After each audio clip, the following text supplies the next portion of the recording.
Jadi teknik industri itu ya sebenarnya punya 3 kompetensi, ya enggak? 3 kompetensi. Nah, kompetensinya apa saja? Yaitu desain, ya, merancang, kemudian mengapa? Menginstall, menerapkan ya sama aja mengimplementasi, dan mengimprove.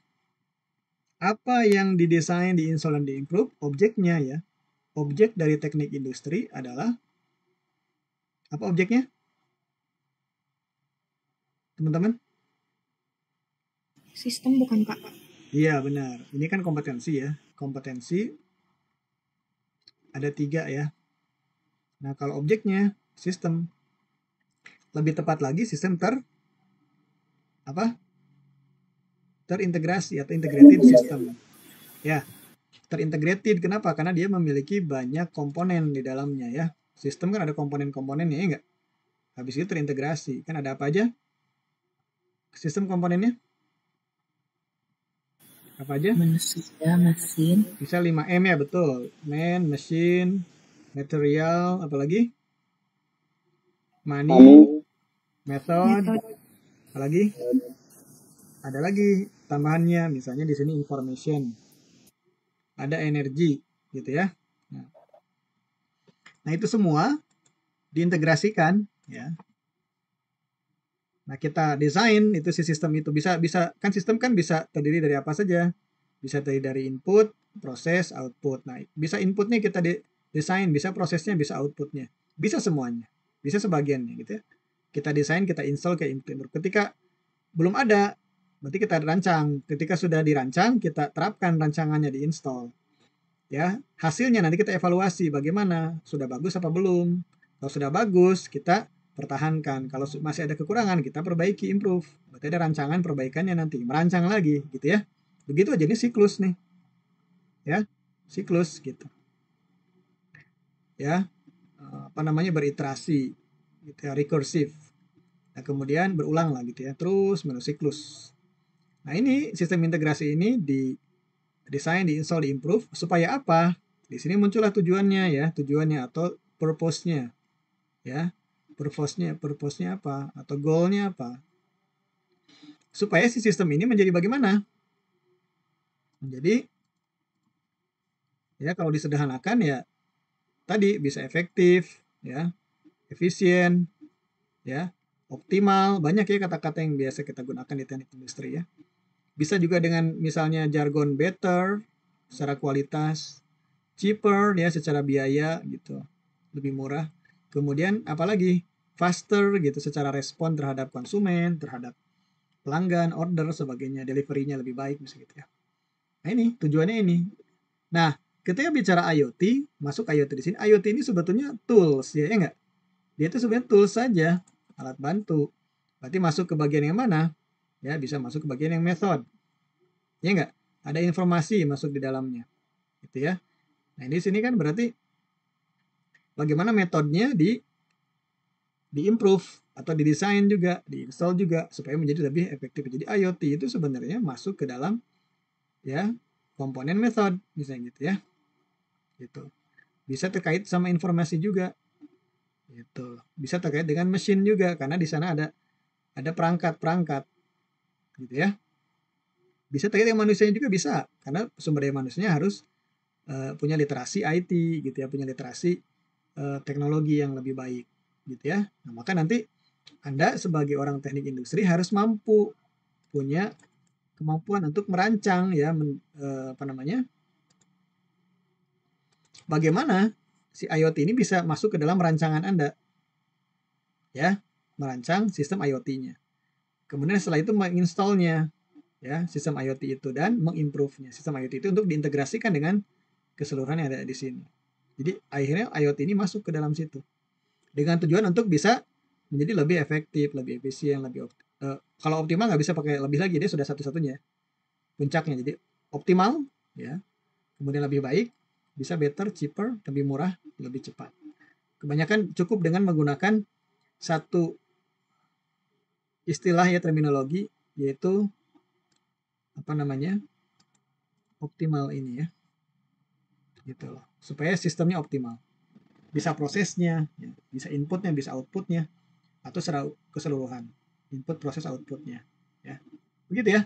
Jadi IoT itu masuk di situ, oke, sebagai bisa di dalamnya ada teknologinya, ya, bisa modelnya, bisa toolsnya, bisa hardware-nya, bisa software-nya, ya aplikasi gitu, macam-macam terkait sama IoT.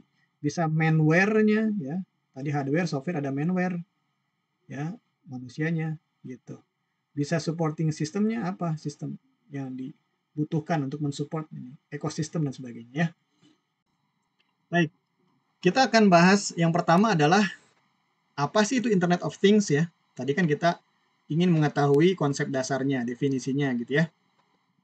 Nah, teman-teman kemudian ada yang bangun tidur itu ya, menyalakan HP itu langsung terhubung dengan internet, itu ada yang ngecek WA dulu, ya enggak? Ya kan? Ada yang kemudian langsung chatting ya, balas pesan atau mungkin kirim pesan duluan ya, bisa. Ada yang kemudian bersosial media dulu gitu ya, entah itu Instagram dan sebagainya. Tapi di situ kemudian ada ngasih komen dan sebagainya atau nonton ya, apa namanya itu, short videonya dan sebagainya. Atau ke YouTube ya, ke Google, browsing dan sebagainya ya. Sebetulnya teman-teman sudah mempraktekkan yang namanya Internet of Things. Jadi masuk ke sistem Internet of Things ya. Jadi sederhananya kita singkat IoT aja ya biar nggak panjang. Internet of Things atau IoT ini ya adalah suatu konsep di mana objek tertentu punya kemampuan untuk mentransfer data melalui jaringan internet. Ya, nah kita lihat di situ ada keywordsnya objek tertentu. Ya, ya maksudnya apa nih? Ya objek ini ya kita anggap misalnya perangkat, ya enggak? Device lah. Orang bilang sekarang gadget gitu. Tapi kan ada juga yang bukan gadget ya. Itu kalau gadget kan kesannya itu bisa dibawa kemana-mana gitu. Tapi kan ada yang tidak bisa dibawa kemana-mana, tetapi dia terhubung dengan internet gitu ya. Dan punya kemampuan untuk mentransfer data melalui jaringan internet. Nah, jadi kata kuncinya adalah ada perangkat nih, si objek ini. Ada perangkat ya, atau device. Kemudian, nah ada kemampuan dari si perangkat itu untuk mentransfer data. Ya. Nah, kalau bahasa mudahnya transfer data itu sebetulnya komunikasi ya, teman-teman ya. Jadi objek itu bisa berkomunikasi. Jadi kalau kita lihat dua kata ini, ya, ini things-nya itu sebetulnya objek tadi, si perangkat tadi ya. Gitu, perangkat bisa berkomunikasi. Nah, komunikasinya lewat apa? Transfer data ini nih, gitu ya. Jadi kata kuncinya adalah perangkat, kemudian data, ya, ada proses transfer data. Nah, kemudian keyword yang ketiga, kata kunci yang ketiga adalah jaringan internet, ya. Nah, begitu. Jadi ada tiga-tiganya maka disebut dengan sistem Internet of Things atau IoT. Oke, itu dulu sebentar. Kemudian teknologi IoT ini ditemukan pertama kali tahun 99 oleh seorang ya ilmuwan sekaligus praktisi IT ya, namanya Kevin Ashton. Gitu. Ya silakan nanti di browsing, di googling siapa nih orang Inggris ini ya, yang juga kalau nggak salah beliau ini juga aktif di MIT ya. Nah, jadi Internet of Things ini kalau kita lihat terdiri dari dua kata ya. Kalau of-nya kan itu hanya apa namanya itu conjunction ya, kata penghubung saja. Ya, Internet of Things ada dua bagian utama yaitu internet ya, kata internet. Yang di situ fungsinya adalah untuk mengatur konektivitas ya. Konektivitas itu apa? Hubungan ya.